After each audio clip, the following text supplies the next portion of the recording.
Bonjour, c'est Cryptolyse. Aujourd'hui, on va parler de ETH, Ethereum. C'est normal, vous en doutez.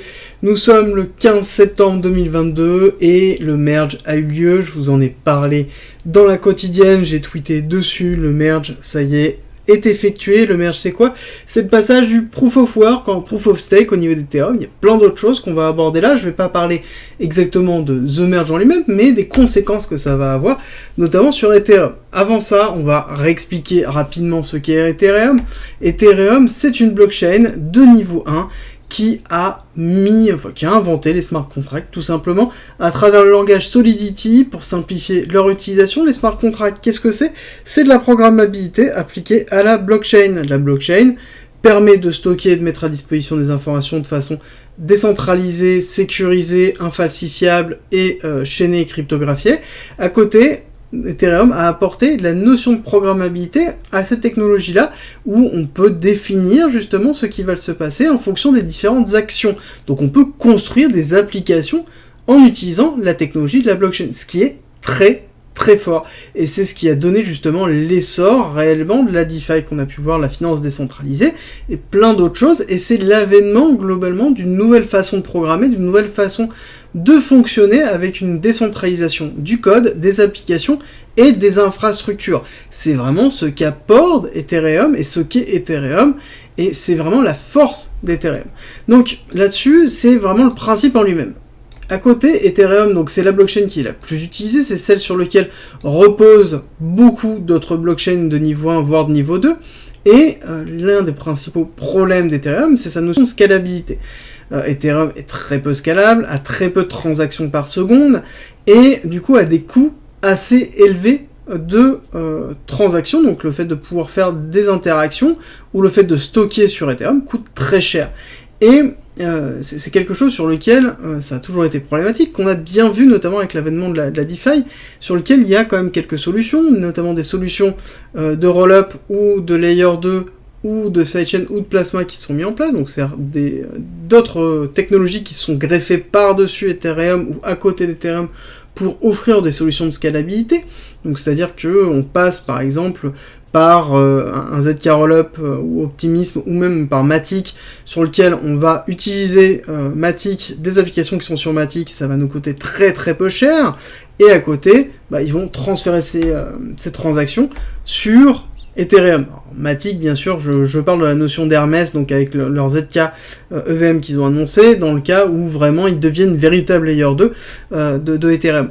Mais du coup, on va utiliser Ethereum comme socle, et ça c'est principal, et même les layer 1 qui essaient de se substituer à Ethereum sont majoritairement EVM compatibles. EVM compatible, ça veut dire quoi? Ça veut dire qu'ils peuvent faire fonctionner du code Ethereum sur leur blockchain, parce que c'est devenu une norme. Alors du coup, une norme qui est aussi limitant, parce que EVM, ça veut dire qu'on utilise la machine virtuelle d'Ethereum, donc les limitations que Ethereum a imposées à travers son code Solidity, et à travers la structure dans laquelle les applications peuvent s'exécuter. Alors ça, j'essaie de vraiment simplifier au maximum pour comprendre, mais que globalement, Ethereum, c'est devenu une norme qui impose aussi des restrictions, mais à côté, on a eu une problématique de scalabilité. Et pour résoudre cette problématique de scalabilité, il y a toute une roadmap qui est très complexe, avec plusieurs étapes, The Merge, The Surge, et ainsi de suite, dans lequel ils vont régler toutes les problématiques d'Ethereum, avec une problématique de scalabilité, une problématique en effet de limitation liée à Solidity et à l'EVM compatible. Tout ça, ils vont le résoudre dans différentes patchworks et différentes updates qui vont arriver par la suite. Donc ils vont faire un patchwork d'update qui vont justement s'égrener par la suite au fil des différents mois et années, et c'est un projet sur lequel ils travaillent déjà depuis très longtemps. Mais le premier socle, c'était The Merge. The Merge, c'est quoi? C'est le fait de passer en Proof of Work Proof of Stake, de Proof of Work en Proof of Stake. Très important, parce que déjà, ça veut dire que c'est un changement de consensus. Ce qui est important à comprendre, c'est que on change vraiment la notion de sélection des blocs et de structuration des blocs.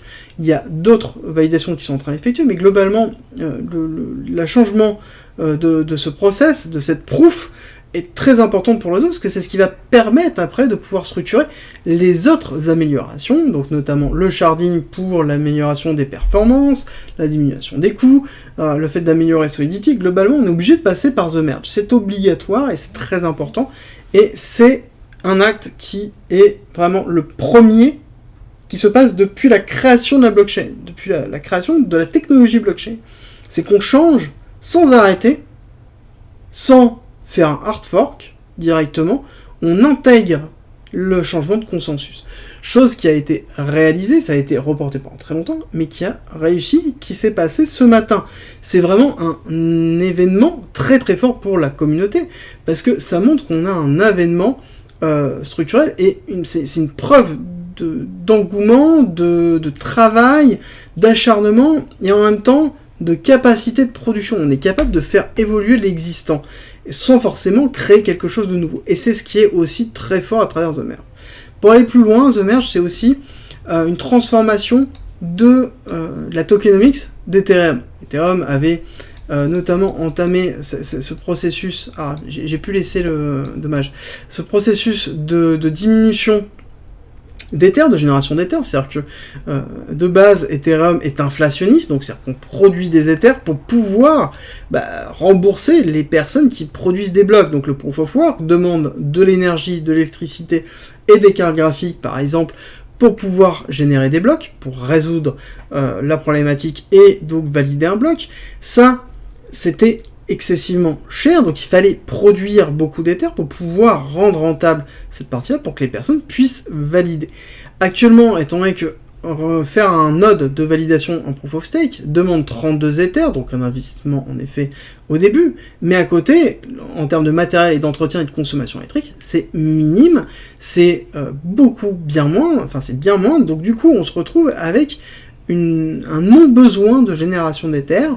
C'est-à-dire qu'avant on était obligé de générer beaucoup d'Ethers parce qu'on consommait beaucoup, maintenant on consomme beaucoup moins, donc on génère moins d'Ethers. Et du coup, on se retrouve avec une diminution de plus de 90% du nombre d'Ethers générés par jour. Ça veut dire quoi ? Ça veut dire que actuellement on diminue la pression vendeuse d'Ethereum de 90%. Pour aller encore plus loin, avec la mise à jour de l'EIP qui avait été effectuée l'année dernière, on avait déjà des phases déflationnistes, c'est-à-dire où on brûlait, à travers les transactions, une partie des Ethers qui avaient été utilisés pour la transaction. Chose qui est gardée et qui continuera en fonction du nombre d'Ethers stackés et de la volumétrie des transactions effectives et des coûts de transaction. Une partie des Ethers continueront à être brûlés. Donc on va se retrouver même sur une phase déflationniste. J'ai tweeté notamment ce matin que dès le lancement, on est passé en mode déflationniste, on avait burné déjà des Ethers. Donc au moment où j'ai tweeté, je crois que c'était 10-15 minutes après la fin de The Merge, et du passage en Proof of Stake, et on était sur 150 Ethers brûlés. Donc ça montre qu'on est déjà dans une schématique déflationniste, une schématique déflationniste, même si, est-ce qu'on va la garder ou pas, ça c'est à déterminer, mais en tout cas, on va rester sur quelque chose qui va être très stable, voire même qui va diminuer en inflation. Donc ce qui est positif pour Ethereum. Et de toute façon, dans tous les cas, Ethereum, The Merge, en plus de la notion que l'on peut avoir de décarbonation, donc c'est-à-dire qu'on va consommer beaucoup moins de carbone, c'est 0,2% de la consommation électrique mondiale, c'est ce que j'ai lu sur Twitter, qui est arrêté au moment, en fait, qui a été libéré au moment où le Proof of Stake a été mise en place au niveau du Proof of Work. Alors, bien évidemment, je suis sûr et certain que les mineurs ne vont pas arrêter leur rig et vont le passer sur autre chose. D'ailleurs, c'était intéressant de suivre un petit peu les différents lives, les différents forums et Discord de mineurs où on voyait que c'était un petit peu l'aberration, parce que les gens pensaient vraiment que ça n'allait pas arriver, que ça n'allait pas marcher, que ça n'allait pas fonctionner. Donc il y en a beaucoup qui ont continué à miner jusqu'au dernier moment, et qui ne savaient pas sur quoi se retourner, qui étaient perdus. Et on voit vraiment cette idée-là, où globalement les gens attendent peut-être le fork Proof of Work, qui devra arriver dans 24 heures après le merge, donc c'est-à-dire demain, mais clairement on le sait, ça a été statué, que très peu d'institutions vont le garder, et que dans tous les cas, pour la suite, pour l'évolution d'Ethereum, c'est le Proof of Stake qui va partir. Parce que le Proof of Stake va offrir le sharding, va offrir une modification de la gestion de l'EVM compatible, donc en fait plein de fonctionnalités supplémentaires. Donc il est logique que le Proof of Stake prenne le dessus. En tout cas, maintenant, on peut dire qu'Ethereum, donc l'Ethereum, il y en a qui vont dire ETHS, moi je l'appelle Ethereum parce que je considère que c'est l'évolution, c'est là où la majorité de la communauté de développeurs, donc ceux qui font évoluer le soft, qui font évoluer la technologie, parce que les mineurs valident, ok, mais ceux qui font évoluer la technologie, c'est les développeurs. Et du coup, ça sert à rien d'être sur quelque chose qui va avancer beaucoup moins vite que quelque chose qui va apporter énormément de valeur ajoutée à la technologie qui est Ethereum Proof of Stake. Et donc du coup, Ethereum Proof of Stake, donc Ethereum, pour moi, va progresser. On va avoir un paquet d'annonces, je pense, dans les mois à venir, où on va avoir des dates dans les prochaines roadmaps, et la validation d'un ensemble de points qui vont être très importants. Et j'ai parlé justement de la notion de The Merge qui était essentielle. Essentielle pour le cours, pour plein de choses. Ce qu'il faut comprendre, c'est que The Merge, c'est pas l'événement en lui-même. L'événement pouvait être catastrophique. C'est-à-dire, si The Merge se passait mal, là, par contre, c'était, on crachait, et du coup, ça aurait été vraiment, vraiment compliqué de se relever à ça, même si je suis sûr que ça aurait été réglé très vite à travers une mise à jour.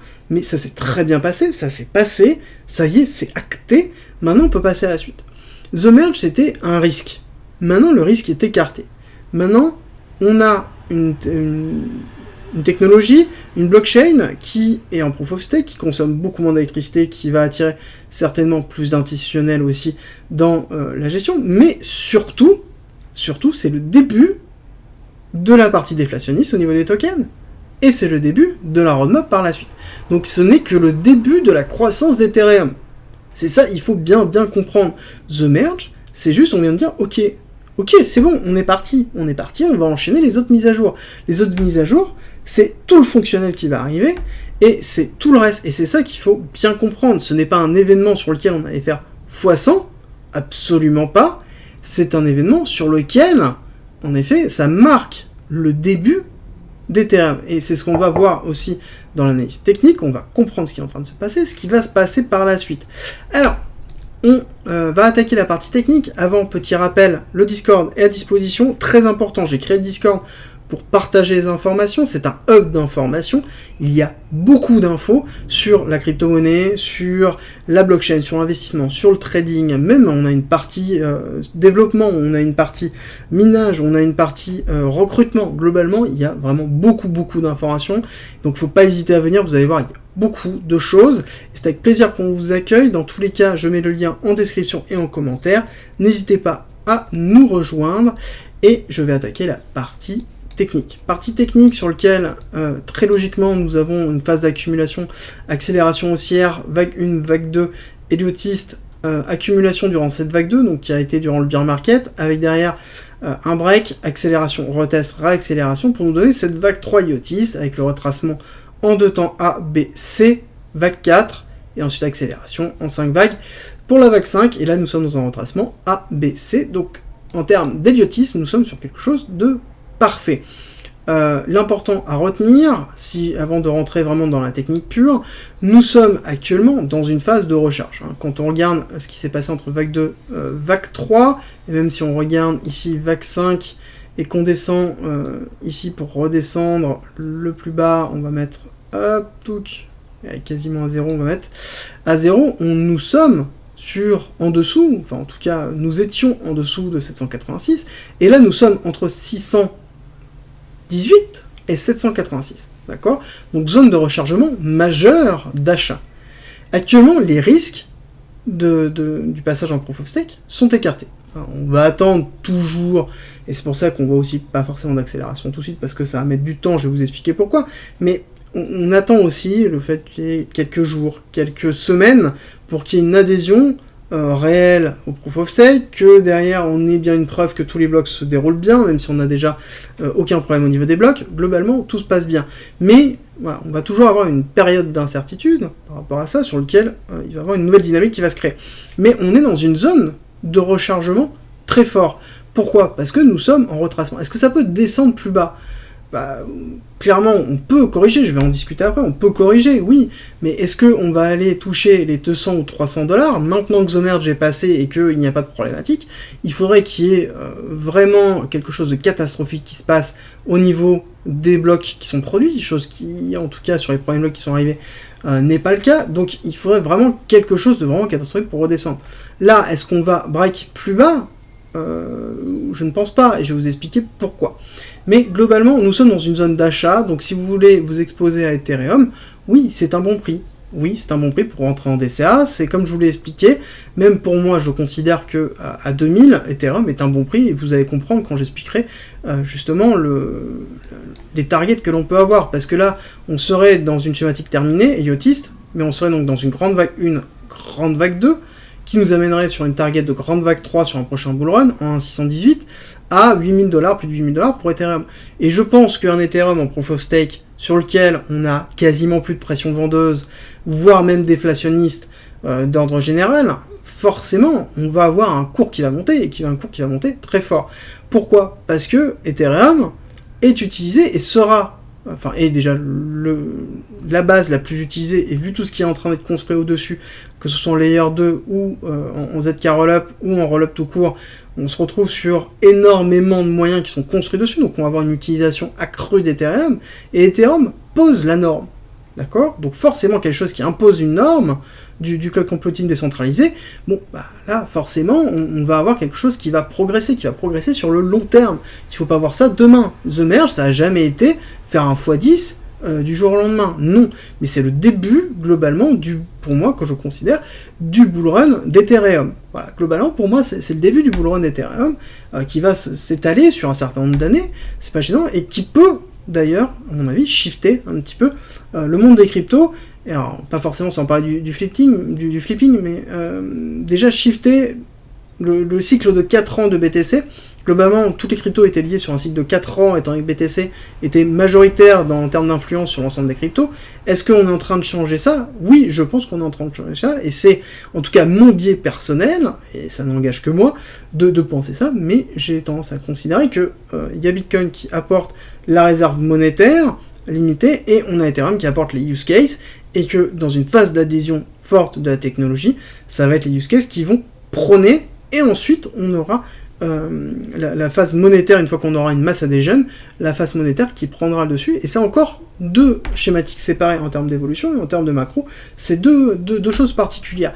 Mais en tout cas, pour moi, Ethereum, c'est quelque chose qui va progresser. Alors, nous sommes dans ce retracement, on passe sur la partie technique un peu plus forte, retracement ABC, nous sommes dans la fin de C, sur lequel nous avons atteint pas mal d'objectifs avec ici une accumulation en forme de cric et une cassure très très franche, hein. Là on a une grosse cassure validée en juillet, avec notamment plus ou moins la validation de la date de The Merge, et du coup accélération haussière très forte sur lequel on a tapé les 2000, prise de profit massive, retracement effectif, et ensuite on est dans une forme de consolidation très forte, logique, et ce qui est intéressant de voir, c'est que là nous sommes dans une phase de consolidation.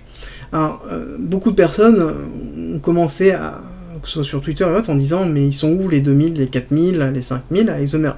C'est pas le but, c'est clairement les gens suite à The Merge n'ont pas cash directement, mais ce qui est logique, il y a une phase d'attente aussi, et deuxièmement, l'augmentation d'Ethereum ne va pas forcément être liée à The Merge, comme étant événement à proprement parler, mais par une diminution de la pression vendeuse. Ça veut dire aussi que là, on va avoir une pression vendeuse liée principalement aussi à des prises de profit qui vont être effectives, notamment, je vous dis, dans les 2000, 2400, je pense qu'on aura des retracements effectifs, mais je pense qu'on n'aura pas une cassure baissière comme certains l'attendent, très forte, déjà parce qu'il n'y aura pas de libération avant un certain temps des tokens qui sont stack justement sur la Beacon Chain, donc qui sont stack dans les nodes validation depuis un certain temps.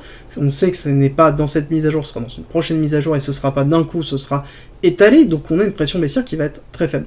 Donc en termes purement fondamental, si on regarde, on va avoir quelque chose qui va pousser vers le haut. En termes de technique, ce qui est très intéressant, c'est que là, on a donc un retracement, accélération haussière, retracement effectif sur lequel on a travaillé une zone, et à côté, on a une réaccélération haussière avec un break of structure. D'accord? Là, on a fait un break of structure par rapport à ce retracement effectif ici.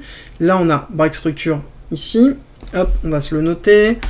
Je suis en train de perdre les habitudes que je m'étais forcé de bien vous noter systématiquement ce qu'il en était. Hop, donc là on a le break-off structure qui a été effectué, donc là on est en train de retester une zone. Est-ce qu'on peut descendre plus bas? Oui, je pense qu'on peut aller flirter avec les 1500, voire les 1450 peut-être potentiellement. L'important c'est de pas casser ici ce lot-là. Donc là on serait dans une schématique d'accélération haussière, retracement. Là on a première accélération, retracement, deuxième accélération avec break-off structure haussier. Ce qu'on va attendre ici c'est un break-off structure ici pour pouvoir repartir à la hausse. Et c'est un petit peu l'idée. Dans tous les cas, il va falloir attendre, parce qu'aussi on va avoir une déprise de profit des mineurs. Il y a beaucoup de personnes qui sont en train de se poser la question, est-ce qu'ils vont miner le Ethereum Proof of Work?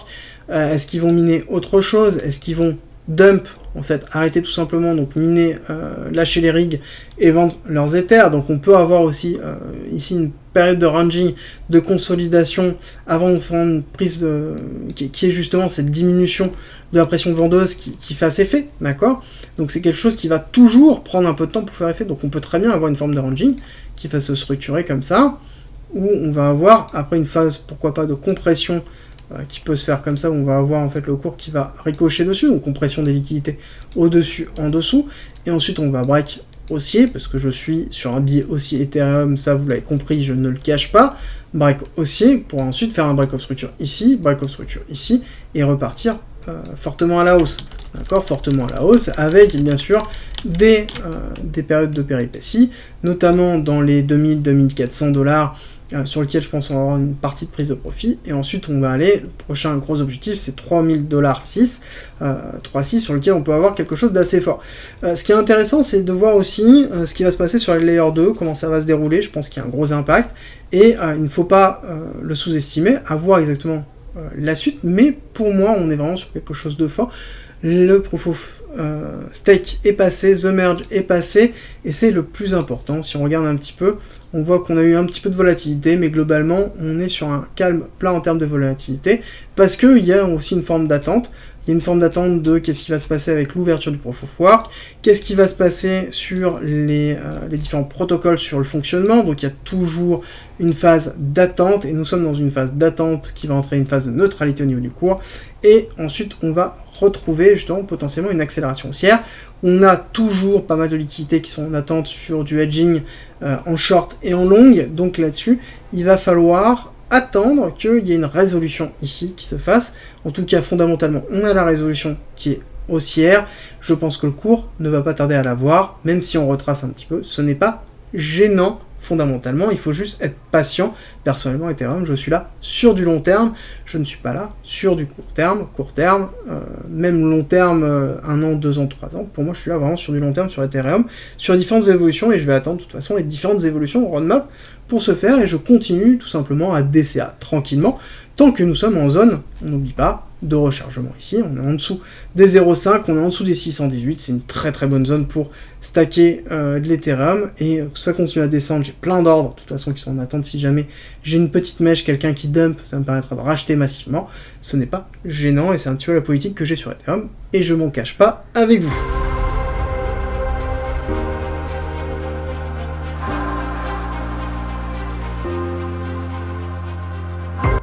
Rejoins le Discord, c'est un lieu unique qui réunit toutes les informations sur l'investissement, le trading, la crypto-monnaie et la blockchain. Tu y trouveras notamment toutes nos annonces, une bibliothèque remplie d'informations mises à disposition gratuitement pour tout comprendre, des salons de discussion pour pouvoir progresser ensemble sur la crypto-monnaie, la blockchain, le minage, la fiscalité, la DeFi bien évidemment, et ensuite l'analyse technique avec la partie débutant, expert, sur les indices, sur même le trading en général.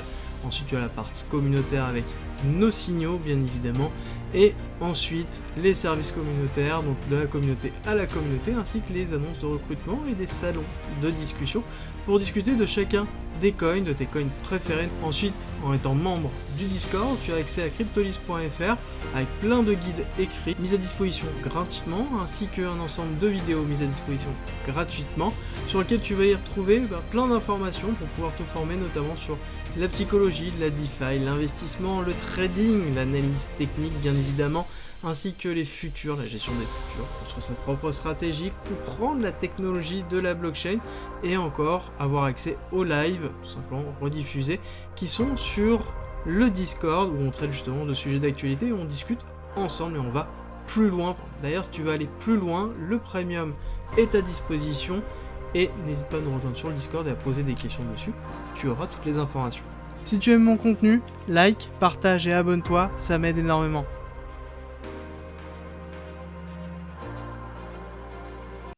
Merci d'être resté avec moi jusqu'au bout. Abonne-toi, partage si t'as aimé et rejoins-nous sur Discord. C'est avec plaisir qu'on t'accueillera. Et à très vite.